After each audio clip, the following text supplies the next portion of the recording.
talking. Yeah, I don't want to interrupt the flow. So, Yeah. You can use that as an intro. Just a slice. Yeah, you can use this as an intro.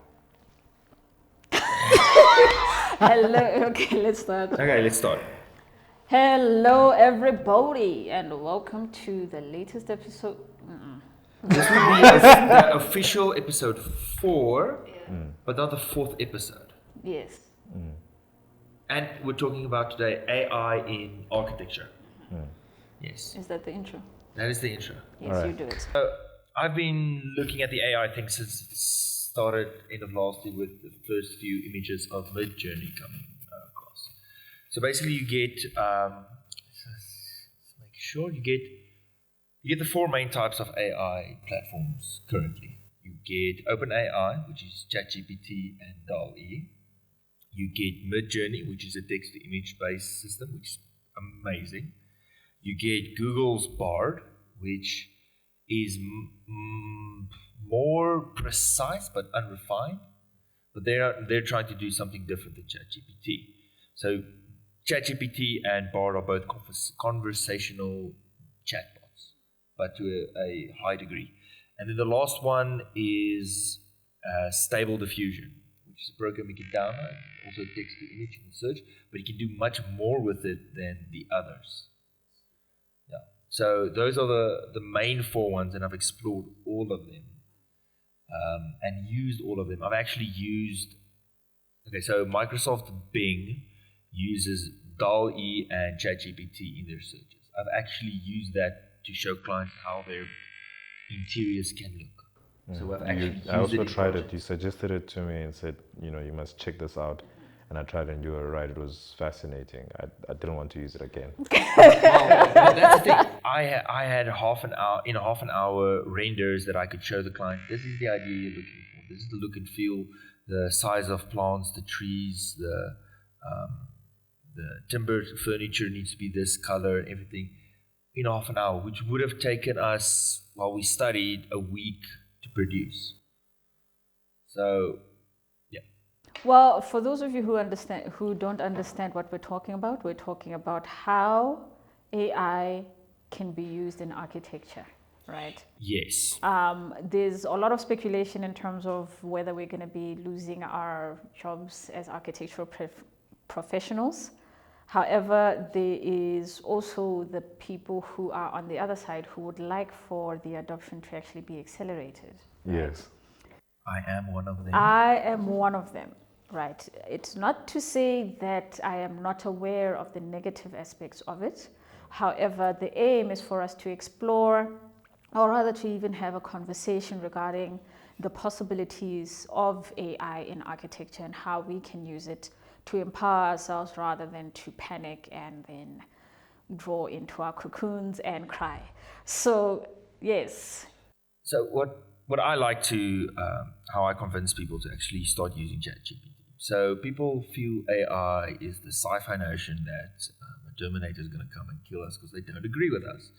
Where AI is a tool, and I usually tell people, think of the old typewriters of the 60s, 70s, and 80s. And we're busy with the typewriters. And now a new tool has come along, a computer. And if you do not adopt the computer, you're going to fall behind.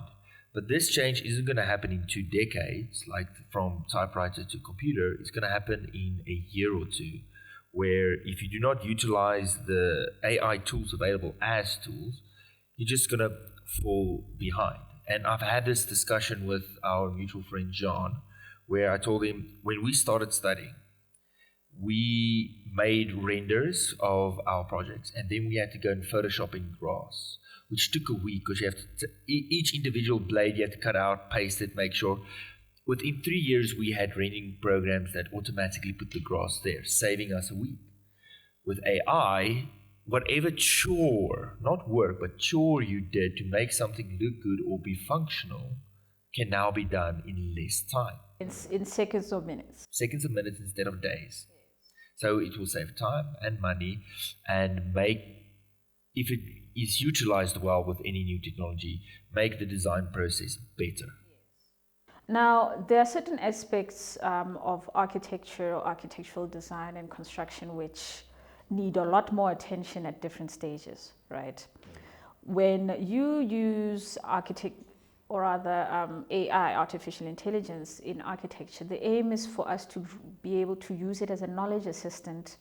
In as much as you have a personal assistant communicating with your clients, writing letters, and doing all sorts of other things physically, now with AI, you have a knowledge assistant. By knowledge assistant, I mean that imagine that a lot of the data that you have to collect, because you have to process it in your mind and then also process it whether physically on paper or intellectually through your machineries, this tool is able to help you speed up those processes. Now, you would have your learned surveyor giving you drawings of the site and sometimes what's underneath. You would have your geotechnical engineer giving you data about what's inside the earth that you're dealing with.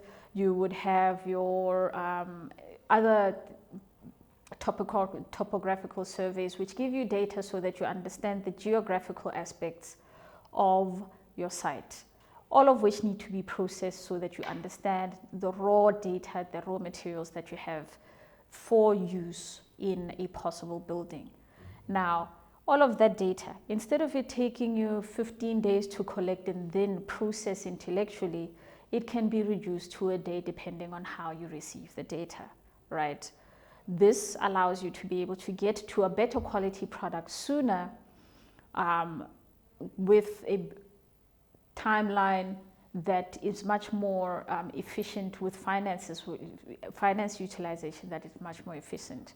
Or it will allow you not only to give, or it will allow you to give with the same amount of time, better quality products. Now, with different stages, like I said, stage 1 through 6, in terms of getting a building from receiving a brief from the client to actually delivering the keys to the client in order to occupy that building. There are other things that, especially data, that needs to be processed into the drawings that you are giving. Now, a lot of us as architectural professionals get a slight bit uncomfortable or displeased rather when a client asks us to move a window, thinking that moving a window is actually as simple as just relocating it on a drawing, where that is a package of data which influences a lot of other pieces of data so that you can deliver a good quality product. I mean, there are conversations about the location of windows in terms of orientation, the difference between a placement of a window of the western side in South Africa, north in South Africa versus south in the northern hemisphere, and then even the eastern orientated windows, and even the south orientated windows. All of that has an influence on the quality of the interior experience of the building. Now, when you have the data embedded in the knowledge package you're feeding to your artificial intelligence, that whole conversation of moving the window becomes much easier. Yes. Right? It's because of the ability for the artificial intelligence to manipulate the other data and make it comply to the structures that have been put in place by the architect. But here's one thing that you should take note of. So I remember I had a conversation with one of my colleagues yesterday, and he was asking me why am I so interested in AI, because obviously that's the thing that I wanted to figure out. And I was telling him that what I'm finding is that there's now software programs that are backed up by AI that can actually do construction drawings, right? Detailed with everything, right? Not that well, though. Not that well, but it's a first generation. it's a first generation, right? And it shows that because even there's another YouTuber, I forgot her name. She also did something similar to this, where she was talking about it, I think it's DamiLee. I'll put the link to it. Yeah. Exactly which one you're talking about, with three architects versus the AI. Yes. I'll put a link to it. And then at the end, she concluded that it's still possible. And I saw it and I was like, yeah, she's right. It's not now, but it's something of the future. And now when I sit back and I find these other programs, it's kind of shocking. So moving a window is not just the only thing it can do at this point. At this point, it's more a thing of, it can take, and there's another guy again who I mentioned earlier, Tim Fu, who also uses like small sketches to generate very detailed, nice, beautiful renders of furniture and stuff like that. And I think he works at Zaha Hadid Architects, right? Which makes sense. Which makes sense because you look at his work and you ask yourself, this is no regular designer. This is someone who's literally in like deep into abstract or new types of shapes. But that's not the point. The point is there's AI now that's learning how to do art, learning how to amaze the human mind, right, with different stuff. And then there's on the other side the technical AI that's learning how to do technical stuff. And I'm sitting at the back, I'm like, at some point when they meet up, that's an architect, because I don't know. Yep. So let me ask this question. What would be your dream job that an AI will take over for architecture? Job, let's say chore. What's your dream chore that you would like an AI to take over from? For me, Yeah. I think contract documentation. Contract documentation. Municipal submission. Actually, so about 8 years ago, before we laugh, because that is brilliant. That is very brilliant. How did I miss that? About 8 years ago, there's a YouTuber, CPG Grey, that brought out a video, Humans Need Not Apply, talking about AI. And I've loved that ever since. And Vsauce also brought one similar out. And one of the things they said AI should take over is municipal work. So if there is a pothole, it sends someone out. There's no human that decides, oh, I don't want to today, or there's a tender. The whole AI does the whole process. So for this municipal cost, you submit the plans, the contract documentation, and, well, not contract documentation because that's too detailed, municipal documentation. You submit that and the AI will automatically come back and say, listen, we will need, for the human oversight, you will require this and this, which you not submitted. We've recognized everything. Or it doesn't recognize it. It's like, I want to ask you a few questions. What is this? What is this? What is this? Then it assists you with your hand in, and then within a day, it will say, there's nothing wrong. It doesn't need to go to a human and send you back and say, this can be built. Or it's like, listen, it doesn't understand this that much. We just need a human to give an oversight. Let's send it to Paul. Paul will tell us, listen, this is perfect, there's nothing wrong, and send it back. Or just sending it to different departments. Instead of you going to the municipal building, then they send you to water sanitation, they send you to electricity, to It can gather all geotech, that information. fire. It does it all automatically. And it just, because, okay, for anybody that's not South African, this is our daily grind, is municipal submission. I know I've worked with companies in America where the municipality helps you immediately. They do everything for you. It's not here the same. You submit plans, they come back after 4 weeks and they say, this is what's wrong with it, and we're not sure about these 5 things. You have to go revisit it at the departments. And it's not that nice that the departments are on the same campus or in the same building. It's usually, well, in the CBD, they now moved water and sanitation to Centurion, which is a half an hour's drive away, but everybody closes at 12:30. Yeah, it's drama. So It's AI too much taking over drama, that, yeah. imagine. It'll be great, because now when you say if AI can take over that, this is what happens. You feed it the information that it needs to know based on legislature, right, and law, that this is what's supposed to happen, and then it looks for those. But obviously there's going to have to be someone who trains it what they look like, right, on a drawing, because obviously you can like ChatGPT, then there's Stable Diffusion, and so they're different, right? So the other one you can text it, the other one you can just show it an image. So now you tell it, okay, this is what you need to know and this is what it looks like. Yeah. So if they see it and it tells, so you're right, it can just see that, okay, there's something wrong here, but I don't think I can solve this. Send it to this person. The next time that same problem comes, it will know based on the approval or disapproval. I think you won't just submit plans, you will have to submit a 3D building as well. Yeah. This is where you start talking about BIM, like What's that BIM app that we use for BIM X. construction? BIMX. Yeah, that's an excellent program. that's a startup. So if you do your full construction drawing, so you literally can go on the program and say, It shows you where it cuts for the levels. It shows you where it cuts for the sections. You literally go and click on that section, and it gives the animation of where it is. You can see the section in 3D as well, so it makes it for the builder also much easier. Because we have the other problem of too much information on a page for a builder. But sorry to say that, but we have to also look at the context. The context is very important. Sadly, as much as I would love to walk into site and show them on my tablet that no, this is how it's supposed to be because BIMX has everything laid out for me, the reality is, am I going to leave my tablet there for them so they can? I'm not. Okay, so the company I worked for, SG Studio, they said they're not working with a contractor that's not willing to work on BIMX. They said that immediately because the houses they're working with are 15 to 30 million rand. And they're like, if you're not willing to expend 10,000 rand on a basic iPad, because most phones can take it as well, a basic iPad for this, then we're not going to get you to hire. And a basic iPad can hold it. Yes, I went to site, but that also means you have to spend more time modeling in the sense of they can select a beam and the beam has all the information on it. And this is where AI can also help with gathering all that information, putting it to a point where there's no need. And it's not like 10 years ago when we talked about this, we were like, no, maybe in our lifetime, now we can see happening in the next 10 years. Well, the one thing we also need to consider is that the speed of our knowledge acquisition is going to have to accelerate, right?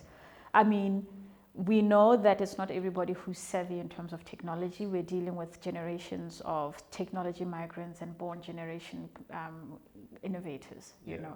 So imagine now you have an AI in your field which is helping you keep abreast, up to date with current technologies, with it being a personal tutor in the understanding that in the conversations you are having with it, it is tutoring you to get to a particular point in the industry and not necessarily giving you a generic tutoring experience where we know that our capacities are different, but we are getting one tutor.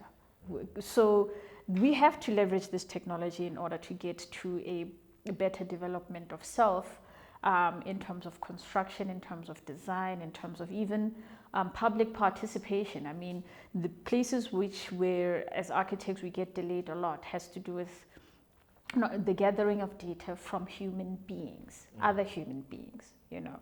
From the day where you have to have the conversation with your client, who then you have to help structure the brief in order to, this is stage one, in order to understand what exactly they need, so that during stage one you can explain which professionals are going to come on board. During that conversation, there also needs to be the conversation about the size of the project, the costing budget, and all of that, and the coordination of all of those human beings. That's where AI is going to struggle. And their work, in order for it to be a cohesive package by stage 4 through stage 5 and in stage 6, that takes a lot of time. Years on big projects. But at the rate that they're excelling, I give or take in the next decade, they will have it figured out. Because I'm willing to bet on it. Let's not say they have figured out. There will be a solution for there will be a as solution an option for for people yeah. to use. Because I still know people that draw plans by hand.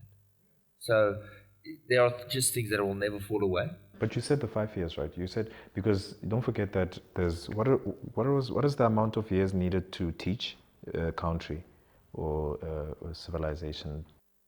50 years. 50 years. But with AI, that's going to be different. It's not going to be 5 decades from new technology down to university, down to the local populace. With AI, it's going to be much faster. I think if we look at technology, let's say the cell phone. What cell phone did you have when you started studying?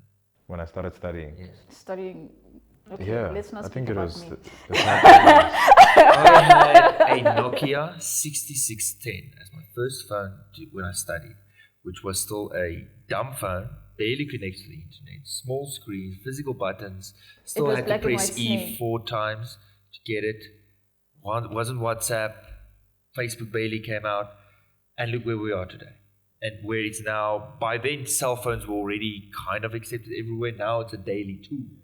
I think AI will do the I same remember within a decade or so. when you say that, I remember when I was a kid, like a small boy. Like I told you, I only have like photographic memory, so I don't remember text or messages a lot, but I remember images. So my father and my mother just bought themselves. I don't know how I remember this, but they were so excited. I think it was the happiness that they had on their faces. They just bought these phones that had you can pull out the thing. I was a kid, literally. I That was was a a Sony baby. Ericsson. Yeah, you can pull out the thing and flip, and it was huge, right? They were so excited. My mom ran out to go sit under a tree just to call my father, who's inside. Right, and I followed her, and then I was sitting there. I don't know what they were saying, and I went back and I looked at my father, and I was looking at him holding this big thing. It's like, ah. What the? Well, look, in terms of the size of the IBM that was used for the Apollo flight 1964. in 1964, my issue is imagine the kilobyte memory that was on that ship in comparison to the terabyte memory that's on our laptops. Yeah, but again, I think with AI, those numbers are going to be Insane. redundant. Not insane, just redundant. They're not going to make sense because they're going to use computers in a completely different way to what we use. But if I look at the time, we need to give our conclusions. Look, there is a bit of skepticism in terms of technology. I mean, at the point where man was learning how to fly, there was a bit of a conversation regarding that. There's going to have to be conversations regarding how we navigate artificial intelligence in life in general, right? In architecture, we need to elevate our abilities to develop the speed of delivery of buildings, and artificial intelligence can definitely help to reduce the time, to make the costing much more efficient, and the quality to improve in terms of relevance and situation and context. Getting there is critical, considering that built environment in the midst of global warming is a major contributor. Reducing the carbon emissions of buildings is critical. AI is part of the tools. I'm just going to say a statement, honestly, because I'm sorry, I'm going to talk for another 1 minute quickly. AI generated a spoon that ended up being sold so many times around the world. Just a spoon, right? Beautiful spoon. I don't know if you've seen it. It's like a nice shape and stuff like that, right? And that generated image and that generated product was already a sign for me to say, okay, they can do this. They can walk into the art stream and actually produce something that you will want, right? Architecture is not too far from that. Obviously, it's far only on the side of construction and everything, but when it comes to creativity and understanding how to just create new forms, AI is somewhat getting there, right? So I'm just saying to people who are out there, and I'm young also, and I say this to myself continuously, just try to relax and do something different, you know? Just look at what you have done before, look at the details that are around you. Don't get stuck up on the same stuff, because you're going to get fascinated by a machine when not realizing that you could have done it too, right? And then you're going to end up telling yourself you can't because now that's doing it better than you, only because you never took the time to step out of your box or whatever and said, I'm going to try, let's try this, let's try that. No, you just wanted to say brick and mortar is the way it goes because you're stuck with it, right? But it's fine.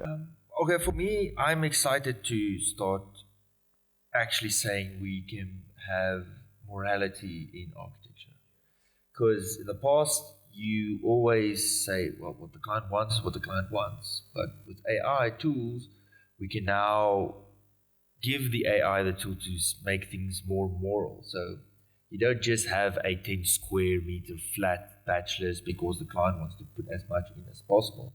You can get the AI to optimize it to a point where it is a comfortable, lovely place to live. So we can start not only listening to the morals, but also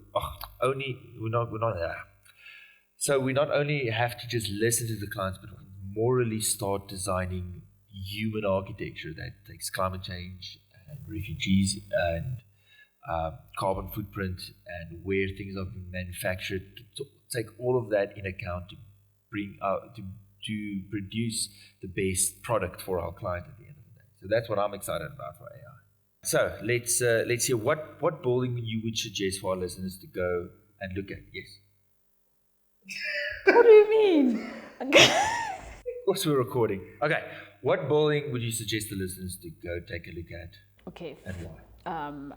First building, if you're living in South Africa, this is Johannesburg. Visiting the Constitutional Hill in Braamfontein would be a great idea. Now, it is a very jarring and pleasant experience at the same time. However, in terms of the story of architecture and the narrative of the country embedded in a building complex, that place is absolutely phenomenal. It embodies art, it embodies culture, it embodies history, it embodies law, it embodies a lot of facets which people take for granted in the running of a country. And in your educational experience, that is something worth paying for.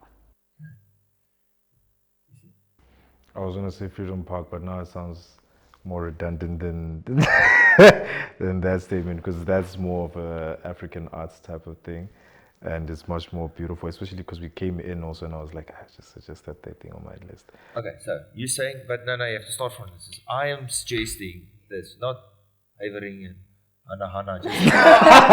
Do it. Do the chest. I want her, but I don't. Yeah, but Do it. because Just now, do it. okay, I'm suggesting that you guys visit Freedom Park here in Pretoria. Beautiful place. It will teach you about art and architecture that's basically more African than you think, and it's actually more design oriented, so you can actually enjoy spaces, enjoy moving around it, enjoy the waters, enjoy the lights, and enjoy the scenery of the whole site, and actually understand what architecture is apart from building a house and a building, right? That's one thing I suggest. The other ones are basically a garage. It's a garage. It's called Pantry in Joburg. Beautiful garage. Wait, dude, Pello, it's for this episode. One at a time. Okay, mine is, I'm going to stick to African architecture, but not South African architecture. And the one I have written down here is the Great Egyptian Museum in Cairo, which is all nearly done built. It was designed by Hin Hangum Peng, which was an American firm that moved to Dublin. And the reason I suggest it is you will have the mix of some of the oldest architecture in the world with some of the newest designs. And when I say it's, the reason I would say to go and look at it online is just the scale, because it will take the 25-meter tall statues of the pharaohs, and the whole atrium just covers that statue in an architectural style that complements the pyramids. So that's the architecture I would suggest looking for. For all of these buildings, I recommend that you ask for a tour. Walking in is just gonna do you. Just walking in without a tour appointment is gonna be an injustice to yourself. However, do brace yourself. Okay. So, and then we have to do an outro. Social media handles of each presenter. Where can they find you? This is Instagram account at katlego.t. And then there's also my LinkedIn, which is Katlego Tshimologo Lebetse. Awesome. We will link it down. You guys can find me at archi.tc on Instagram, or Tisetso Musi on Instagram. And also on LinkedIn, you can just find me at Tisetso Musi. And yeah, those are my handles. Links down below. Yeah. You can find me on PFG Film on Instagram and YouTube. If history does not bore you, know year zero. And yeah, okay, then social media handles for Perception. It's Perception. On YouTube? On YouTube, and then also Perception on Instagram. Yeah. Please like, share, follow, give it to somebody weird. Excellent. Right. Now we have to do an intro for this because we forgot to do an intro. Well, we just started talking. Yeah.